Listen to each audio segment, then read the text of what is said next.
Hey guys, thanks for tuning in. Before we get into today's episode, be sure to click on the link below to find out more information or to schedule in a time to chat about your property needs in more detail.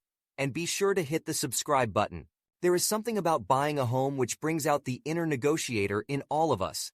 It's one of the few opportunities we might get in life to haggle over a large financial purchase, to play the give and take game and try to walk away with a win.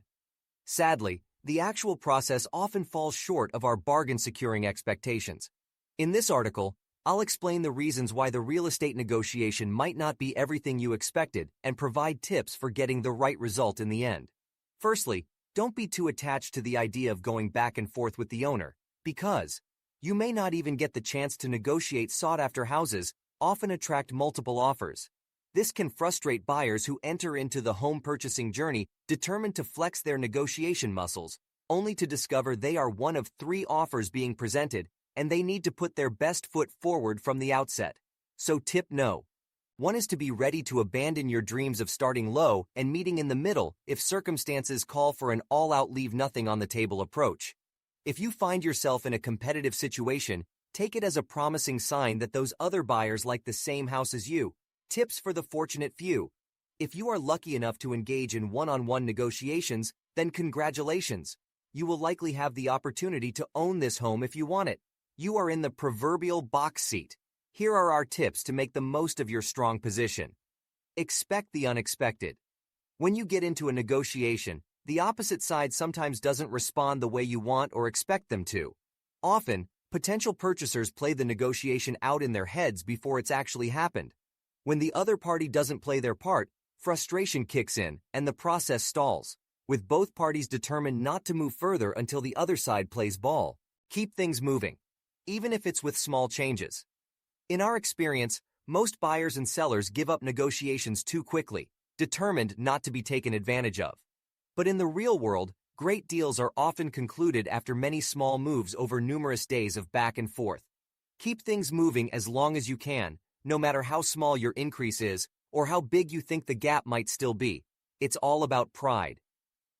When negotiations don't reach a positive outcome, it's often because pride got in the way rather than money. Try to keep an open mind as you enter into the process, and don't pin yourself into a corner by talking in absolutes. Avoid using words like, "We'll never pay more than this," because all you do is limit your options. Stay patient, even when it's driving you crazy. In most circumstances, buyers want negotiations concluded quickly, while owners like to take their time. If you have waited days for a response to your offer, stay calm. When you are buying a home, time is often your best friend. Owners don't like to be rushed, especially when they have enjoyed a long tenure of the property. Give them space to consider their options, and they may be more amenable to your terms. Above all else, don't lose the home you love. Fear of being taken advantage of rules most of our decisions during the real estate negotiation process, and it's easy to fall into the trap of believing the other side is being greedy or trying to mess you around.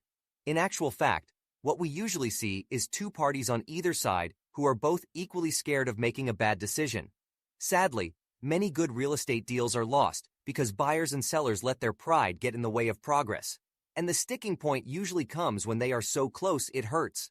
So before you let a deal go, ask yourself, in 10 years' time, will you really care if you had to pay another $5K, $10K, $20K to own this home? Are you ready to start looking?